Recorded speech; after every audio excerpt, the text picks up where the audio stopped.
Welcome to morning prime time.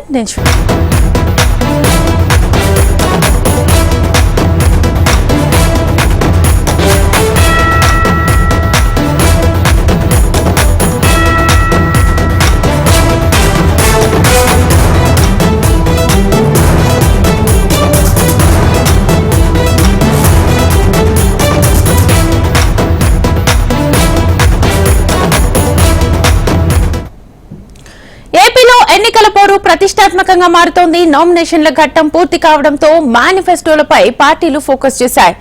Jagan ఈ నెల 28వ తేదీ నుంచి ఎన్నికల మలివిడత ప్రచారాన్ని ప్రారంభించేలా షెడ్యూల్ ను ఫిక్స్ చేశారు. ఇవాళ జగన్ వైసీపీ ఎన్నికల మేనిఫెస్టోను విడుదల చేయనున్నారు. మారుతోన్న లెక్కలతో జగన్ మేనిఫెస్టోలో చివరి నిమిషంలో కీలక నిర్ణయాలు తీసుకున్నట్లుగా తెలుస్తోంది. ప్రధాన ఓట్ బ్యాంక్ అయిన పైననే జగన్ గురిపెట్టారు. ఇప్పటికే మేనిఫెస్టోపై పార్టీ ముఖ్యులతో చర్చలు జరిపినట్లుగా తెలుస్తోంది. జగన్ బస్సు యాత్రలో వచ్చిన సూచనలు, సలహాల ఆధారంగా మేనిఫెస్టో ఖరారు చేశారు. నవరత్నాలను కొనసాగిస్తూనే కొన్నింటి పరిధి పెంచేలా నిర్ణయాలు ఉంటాయని తెలుస్తోంది. ఇక ఈ మేనిఫెస్టో నవరత్నాలకు మించి ఉంటుందని పార్టీ నేతలు చెబుతున్నారు.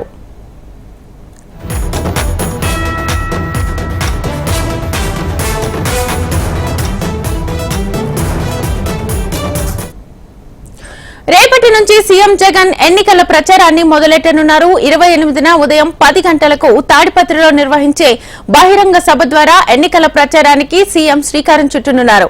అదే రోజు మధ్యాహ్నం 12:30 వెంకటగిరిలో, 3 గంటలకు కందుకూరులో జరిగే బహిరంగ సభల్లో పాల్గొంటారు.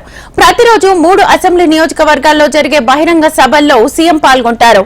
సీఎం జగన్ ఎన్నికల ప్రచార షెడ్యూల్ ను వైసీపీ పార్టీ కేంద్ర కార్యాలయం విడుదల చేసింది. ఎన్నికల ప్రచారాన్ని ప్రారంభించడానికి ఒక రోజు ముందు వైసీపీ ఎన్నికల మేనిఫెస్టోను విడుదల చేయనున్నారు. ఈ మేనిఫెస్టోను సీఎం ప్రజల్లోకి బలంగా తీసుకెళ్లనున్నారు.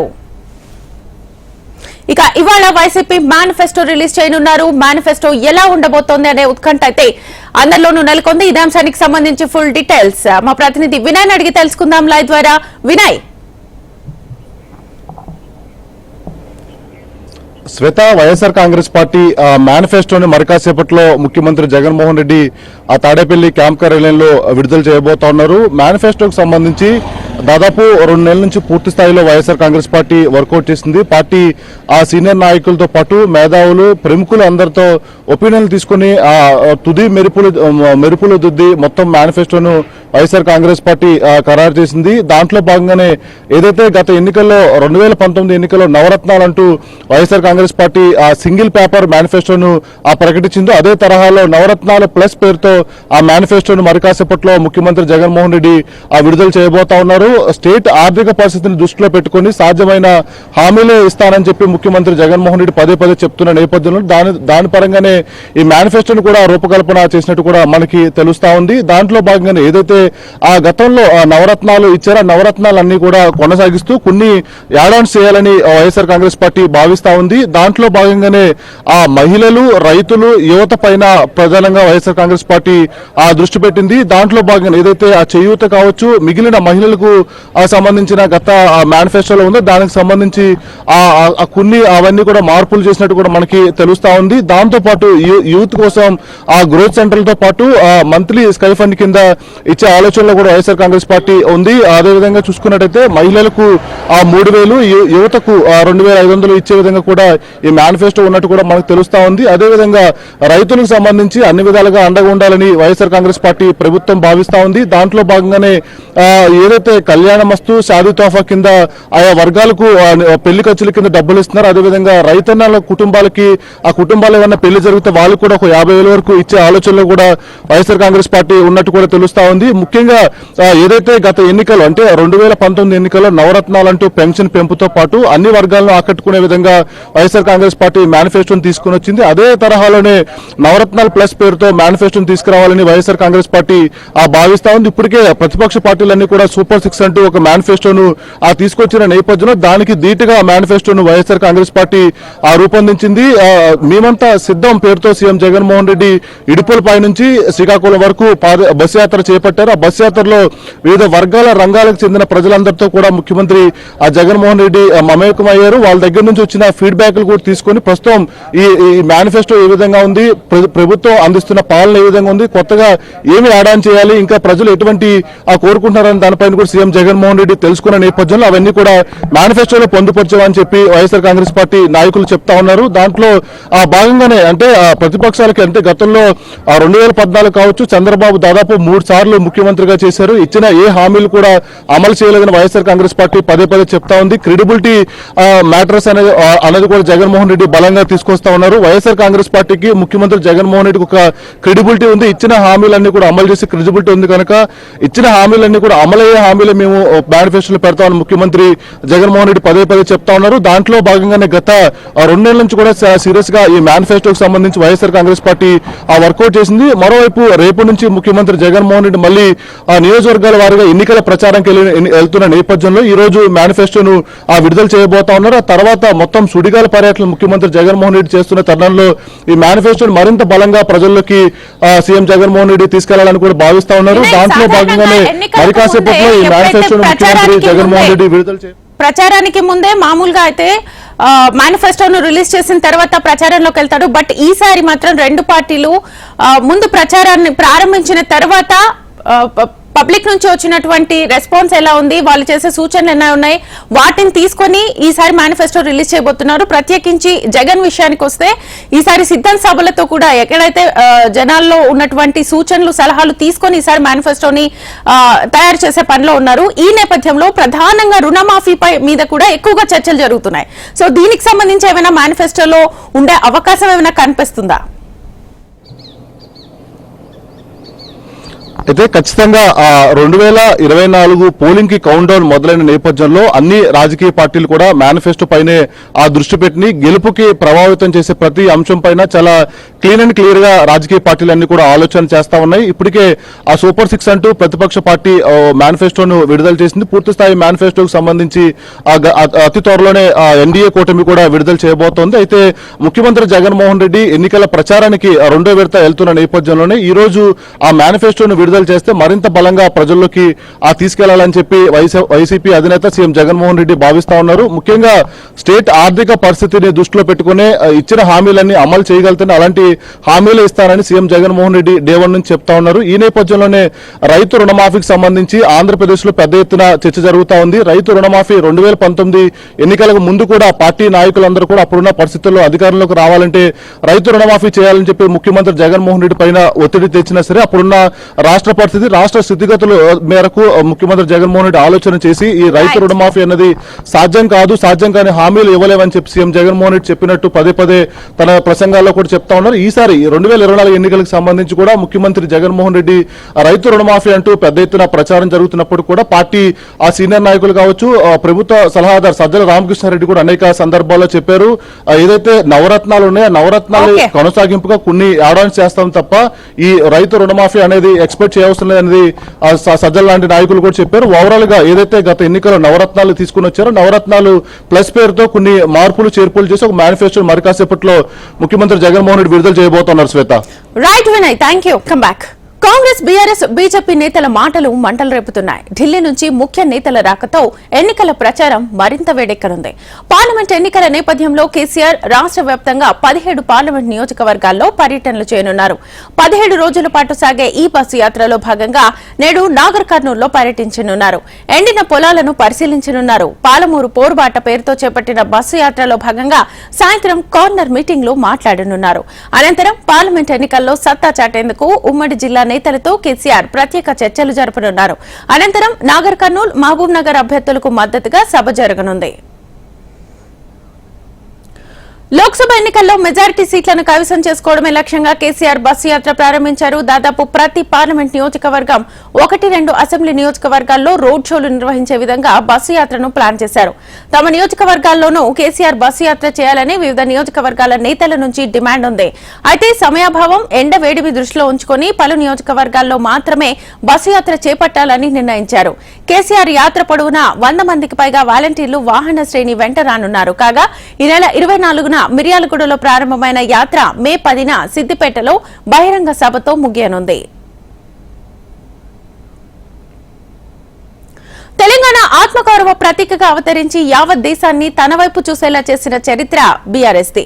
ప్రత్యేక రాష్ట్ర సాధన ధ్యేయంగా 23 ఏళ్ల క్రితం జలదృశ్యంలో పురుడు పోసుకున్న బీఆర్ఎస్ 14 ఏళ్ల సుదీర్ఘ పోరాటాల ఫలితంగా తన లక్ష్యాన్ని ముద్దాడటం ఓ అపూర్వ ఘట్టం. 23 ఏళ్ల ప్రస్థానంలో దాదాపు 14 ఏళ్లు రాష్ట్ర సాధన కోసం అలుపెరగని పోరాటం సాగించి ప్రత్యేక రాష్ట్రాన్ని సాధించిన బీఆర్ఎస్ రాష్ట్ర ఆవిర్భావ అనంతరం తొలి ప్రభుత్వాన్ని ఏర్పాటు చేసింది. 9.5 ఏళ్ల పాటు అధికారంలో కొనసాగింది. ఆ స్వల్ప కాలంలోనే పరిపాలనలో అనేక మార్పులను చేసి చూపించింది. పార్టీ చీఫ్ కేసీఆర్ అసమాన వ్యూహ చతురత, అద్వితీయ కార్యదీక్ష గల కేసీఆర్ చేతుల్లో బీఆర్ఎస్ పదిలంగా పదునెక్కి ముందుకు సాగుతోంది. 2001 ఏప్రిల్ 27న జలదృశ్యంలో ఎగరవేసిన గులాబీ జెండా 23 ఏళ్లు పూర్తి చేసుకుని 24వ ఏట అడుగు పెడుతోంది. తెలంగాణ ప్రజల ఆకాంక్షలు, అస్తిత్వమే ప్రాతిపదికగా ఏర్పడ్డ బీఆర్ఎస్ అనేక ఎత్తుపల్లాలను చవిచూసింది.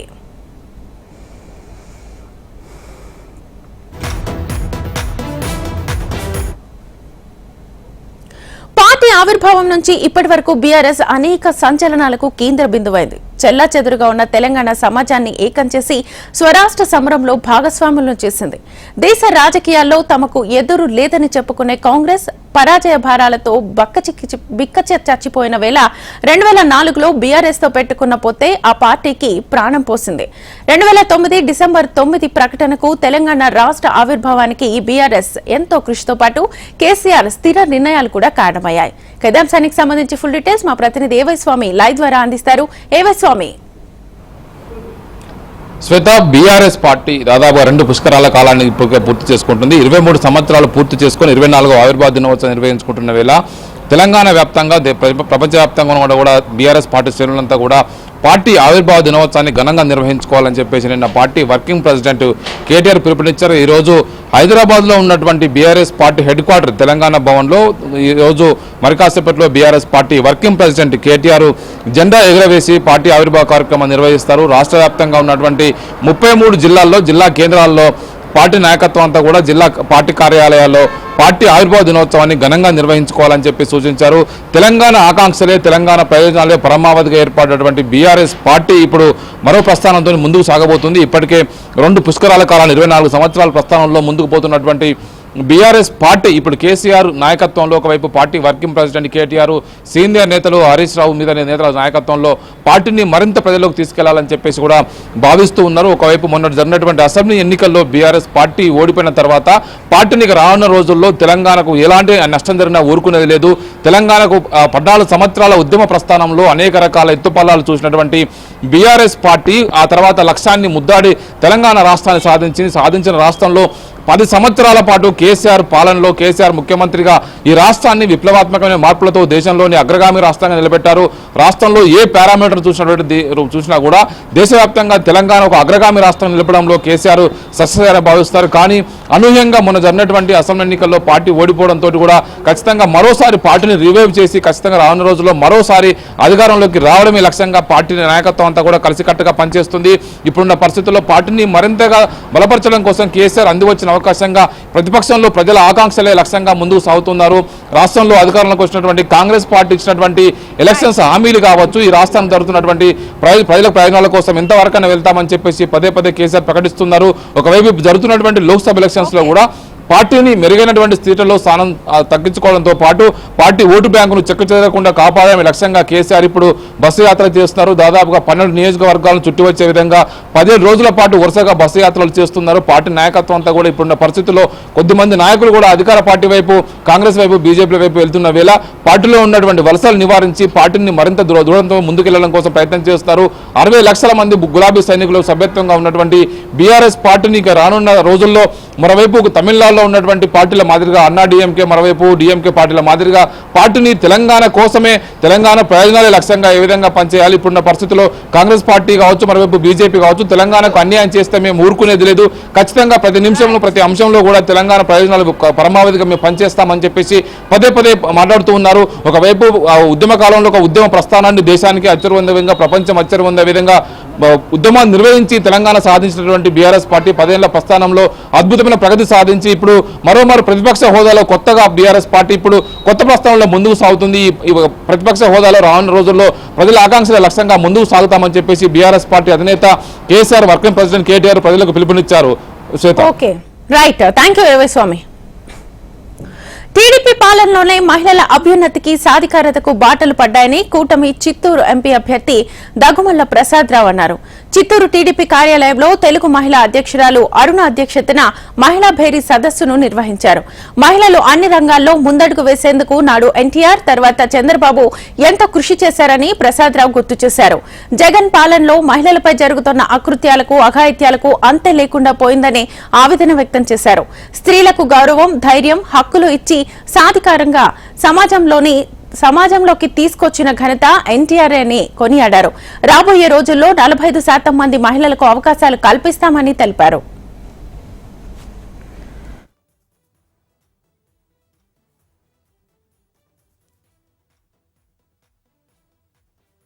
మహిళలకు పెద్దపీట ఎవరైనా వేశారు అంటే అది నందమూరి తారక రామారావు గారు. తెలుగుదేశం పార్టీ పెట్టిన కొత్తలో నాకు తెలిసి మహిళలు పెద్దగా అప్పట్లో బయటకు వచ్చి ఎమ్మెల్యే పదవులు కానీ రాజకీయ పదవులు ఏవి తీసుకోలే. చంద్రబాబు నాయుడు గారు వచ్చిన తర్వాత మహిళలే ఉండారు తెలుగుదేశం పార్టీలో. 2014లో చూస్తే మన చిత్తూరు ఎమ్మెల్యే గారు సత్యప్రభమ్మ అంటే ఎమ్మెల్యేగా మహిళ, జిల్లా జడ్పీ చైర్పర్సన్ గీర్వాణి చంద్రప్రకాష్ ఆమె మహిళ. అలాగే ఇక్కడ మనతో పాటు మేయర్ గారు, అప్పుడు అనురాధ గారు ఉన్నారు, తర్వాత కాలంలో హేమలత గారు, అలాగే గుడిపాల ఎంపీపీ, అలాగే జడ్పీటీసీ కూడా రూరల్ గుడిపాలలో, అలాగే చిత్తూరు ఎంపీపీ మరియు జడ్పీటీసీ కూడా. కాబట్టి రాబోయే రోజుల్లో 25 మంది మహిళలకు అవకాశం ఇక్కడ మా అన్నగారు రాసి ఇచ్చారు, మహిళలకే అవకాశం ఇవ్వాలి అని. సార్వత్రిక ఎన్నికల వేళ దేశ అత్యున్నత న్యాయస్థానం కీలక తీర్పు వెలువరించింది. ఈవీఎంలలో నమోదయ్యే ఓట్లను వీవీప్యాట్ స్లిప్పులతో 100% వెరిఫికేషన్ చేయాలని కోరుతూ దాఖలైన అన్ని పిటిషన్లను సుప్రీంకోర్టు తిరస్కరించింది. బ్యాలెట్ పేపర్ పద్ధతిలో ఓటింగ్ నిర్వహించాలన్న పిటిషన్లను సైతం సుప్రీంకోర్టు తిరస్కరించింది. జస్టిస్ సంజీవ్ ఖన్నా, జస్టిస్ దీపాంకర్ దత్తాలతో కూడిన ద్విసభ్య ధర్మాసనం ఏకగ్రీవ తీర్పును వెలువరించింది. సీల్ చేసిన సింబల్ లోడింగ్ యూనిట్లను ఈవీఎం స్ట్రాంగ్ రూమ్లలో భద్రపరచాలని కోర్టు సూచించిందని సీనియర్ న్యాయవాది ప్రశాంత్ భూషణ్ తెలిపారు. इलेक्शन कमीशन ने बोला कि नहीं, इसमें जो मेमोरी होती है वो तो चिप में बर्न्ट होती है, और तो कोर्ट ने बोला है कि जो भी बर्न्ट मेमोरी है उसमें 5 हर असेंबली कंस्टिट्यूएंसी में 5 ईवीएम यूनिट्स की बर्न्ट मेमोरी को एग्जामिन करने का नंबर 2 या नंबर 3 कैंडिडेट दरखास्त दे सकता है, और उसको फिर एक टेक्निकल टीम एग्जामिन करेगी, लेकिन उसका खर्चा उस कैंडिडेट को देना होगा जो उसकी मांग करता है। ये कह के उन्होंने ये सारी पिटीशन डिस्पोज ऑफ कर दी।